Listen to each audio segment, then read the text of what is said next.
Buenos días. Hoy comenzamos la semana número 4 del módulo Estudios de las Formas de la Educación Superior del Doctorado en Educación. En esta semana trabajaremos el modelo de enseñanza por competencias.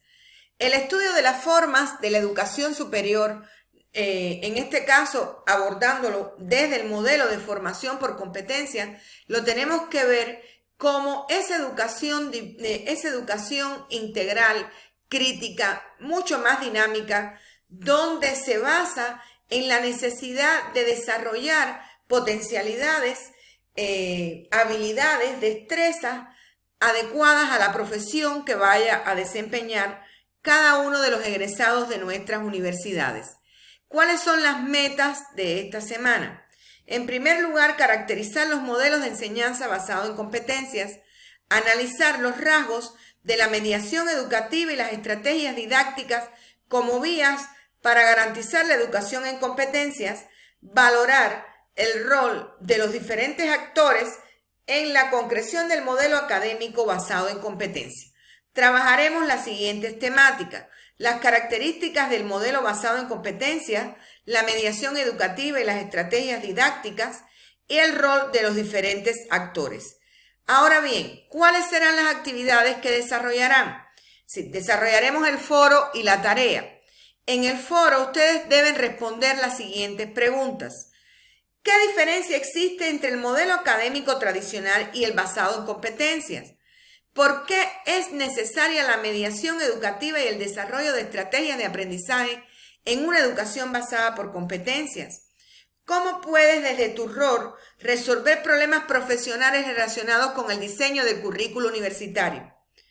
Ahora, la tarea, ustedes deben elaborar una estrategia de aprendizaje que se corresponda con una educación por competencia desde la perspectiva holística, ante situaciones específicas, por supuesto, de una problemática de su contexto. Para ello también deben hacer búsqueda bibliográfica. ¿Cuáles son las condiciones institucionales del aprendizaje motivado por el currículo? Estamos hablando de las condiciones físicas, materiales, interpersonales, institucionales y psicosociales. Si pensamos en las condiciones físicas, ¿de qué estamos hablando? Estamos hablando de la infraestructura, de qué recursos dispone la institución educativa, edificio, disponibilidad de espacios. Desde el punto de vista psicosocial, ¿de qué estamos hablando? De esa atmósfera que se crea, tanto informal como informar en las relaciones, esas pautas específicas de planeación y evaluación tan necesarias que matizan, modulan los resultados del currículo explícito y a su vez conforman el contenido del currículo oculto. ¿Cuáles son las fuentes del currículo? Tenemos las fuentes productivas, las fuentes epistemológicas, las fuentes psicológicas y las fuentes pedagógicas. En la fuente productiva estamos hablando de los diferentes sistemas organizacionales de la producción, de los valores sociales, de los procesos productivos, de los subprocesos tecnológicos. ¿Para qué? Para realizar esa evaluación tecnológica, científico-tecnológica tan necesaria para asumir este modelo de formación por competencias. En la fuente epistemológica es la lógica interna de las disciplinas, la fuente pedagógica, la finalidad de la educación y los procesos de aprendizaje, las características de los sujetos como parte de esa fuente psicológica tan necesaria para el modelo. La fundamentación de la nueva respuesta curricular la podemos ver en el siguiente orden. Es decir, en el propósito, ¿cuál es el propósito de esta nueva respuesta curricular? El propósito se centra en elaborar un conjunto de argumentos que sustenten la nueva propuesta con base en estudios e información pertinente derivada del uso de las fuentes externas que aseguren su factibilidad. En esas propias fuentes tenemos que ver que lo socioprofesional, desde la vertiente social, desde la vertiente laboral, lo psicopedagógico, como ese proceso de desarrollo y aprendizaje del estudiante, la epistemológica, a partir de las características de las disciplinas, donde analizamos la estructura interna, instrumentos metodológicos y técnicos para acercarse a la realidad y, por supuesto, para aplicar. Esta fundamentación de la propuesta de ajuste de diseño curricular por competencia tiene como propósito identificar las eventuales debilidades o insuficiencias del plan vigente. ¿A partir de qué? A partir del análisis y evaluación del documento y la instrumentación, para tener juicios valorativos que constituyen la base como tal de rediseño o modificación curricular. ¿Cuáles son los tipos de prácticas profesionales? Estamos hablando de las prácticas vigentes, las emergentes, las decadentes, y ahí debemos estar claros de qué es lo que queremos. Las prácticas profesionales de ejecución consisten en aplicar procedimientos particulares que han sido ya memorizados, rutinarios, y que se aplican sin modificar en un contexto de trabajo específico. Las prácticas profesionales de resolución de problemas tratan de elaborar procedimientos nuevos a partir de la construcción adecuada de una representación operativa en un problema determinado, en la solución de un problema determinado. Ahora bien, ¿cómo nosotros podemos ver la pertinencia de la propuesta curricular? ¿Desde qué puntos de vista podemos analizar esta pertinencia?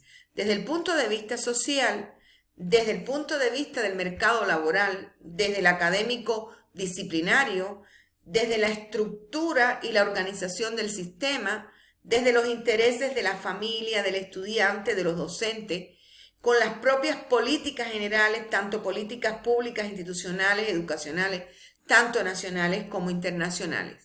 Los principios de la educación basada en competencia los mencionamos a continuación y ustedes van a profundizar en la discusión del foro. Flexibilidad, integralidad, inclusividad, calidad, continuidad, todo basado en normas de competencia. Los elementos de los modelos de formación por competencia se centran en analizar lo ocupacional, lo funcional, lo constructivista. ¿Para qué? Para determinar las competencias. ¿Qué es lo más importante? Identificar las necesidades de formación, diseño curricular de módulos, formación de facilitadores, diseño de material didáctico a través de multimedias, equipamientos e infraestructuras, administración escolar. Todo esto es importante a tener en cuenta en los modelos de educación basado por competencia. ¿Por qué? Porque si pensamos en el diseño curricular por módulo, ¿de qué estamos hablando? De la flexibilidad, aplicando uno de los principios del modelo de formación por competencia, de la formación constante sobre la base de la vinculación teoría-práctica, de los contenidos que tienen que ser cambiados constantemente a partir de los nuevos postulados, de las nuevas teorías, de los nuevos enfoques y de la reexpresión de normas de competencia en contenidos de aprendizaje. Y así podemos explicar cada uno de ellos. Ahora bien, la evaluación en modelos de educación por competencias, ¿en qué nos ayuda? En identificar a la práctica como esa forma de aprendizaje y como un medio de consolidación del conocimiento. Considera al alumno capaz de organizar y dirigir su aprendizaje. Se centra en resultados, es individual, no utiliza esa escala de calificación porcentual, numérica, no se conforma con los resultados de un alumno con los de otro, es decir, no se conforma con esa comparación que se hacía en el modelo tradicional de ver este alumno qué calificación tiene y cuál tiene el otro, sino en qué aporta cada uno, en el crecimiento de cada uno a partir del diagnóstico que uno realiza en el aula. Usted se puede encontrar con un alumno muy creativo y con otro no. Entonces, ¿cómo tú puedes comparar? No lo puedes comparar porque tienen determinadas habilidades y destrezas que los hace diferentes, pero a su vez están avanzando en este proceso. Solo se emiten juicios de competente o aún no competente. ¿Para qué? Para mantener esa necesidad de superación en todos. ¿sí? Para no mutilar la motivación de los estudiantes en este proceso de enseñanza y aprendizaje. La mediación como instrumento en la educación por competencia tiene determinados principios. Tiene una concepción positiva del conflicto, usa el diálogo como respuesta constructiva ante los conflictos, potenciación de contextos cooperativos en las relaciones interpersonales, desarrollo de habilidades de autorregulación y autocontrol, práctica de la participación democrática, el protagonismo de las partes en la resolución de conflictos, desarrollo de actitudes de apertura, comprensión y empatía. ¿Cuáles son las potencialidades de la mediación como instrumento en este proceso de formación por competencia, en este modelo de formación por competencia? La transformación y transición real a nivel personal y contextual. La gestión constructiva de conflictos de convivencia y conflictos profesionales.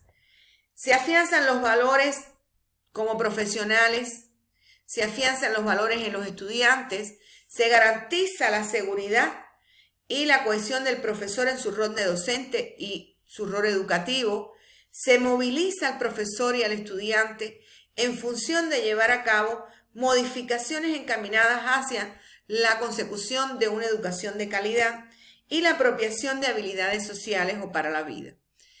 ¿Por qué es importante enseñar estrategias de aprendizaje?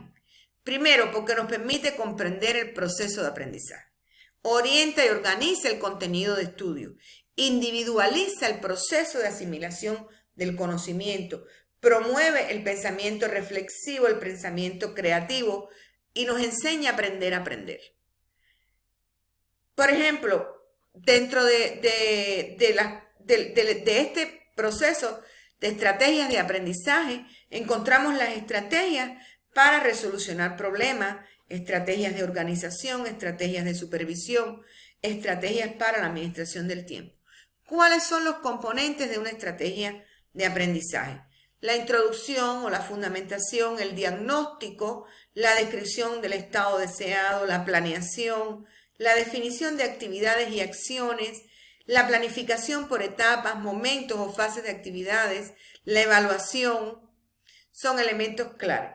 ¿Cuál es el rol principal de los actores? ¿Cuáles son los actores fundamentales? El profesor y el estudiante. El profesor facilita, orienta, controla las actividades, estimula el trabajo independiente, trabaja en función de adecuar las condiciones de trabajo, ayuda a utilizar eficazmente los recursos personales, potencia el empleo eficaz de los recursos tecnológicos. El alumno, ¿cuál es su función fundamental? Estudiar, aprender. Cumplimenta las orientaciones del profesor, se define a sí mismo mediante el autoaprendizaje y mediante su contribución al aprendizaje de otras personas. Aprender a aprender. Es la esencia del alumno. Ahora bien, como conclusión, podemos plantear que se ofrecieron los rasgos características de los modelos de educación superior basados en competencia. Se analiza la mediación educativa y las estrategias didácticas, se valora el rol de los diferentes actores y se facilita la comprensión de contenidos sobre los modelos de enseñanza por competencia. Yo les deseo muchos éxitos en la culminación de este módulo, en la realización de las actividades orientadas, en la culminación del doctorado y a su vez estoy muy satisfecha por haber compartido con ustedes durante esas 4 semanas. Agradecida por que sean parte de la Universidad Benito Juárez, la cual tiene dentro de sus objetivos fundamentales garantizar la excelencia académica. Solo les deseo muchos éxitos, pueden contar conmigo para cualquier tarea, cualquier duda, cualquier observación, para todo lo que necesiten en este proceso de formación doctoral. Hasta la próxima, señores. Éxitos.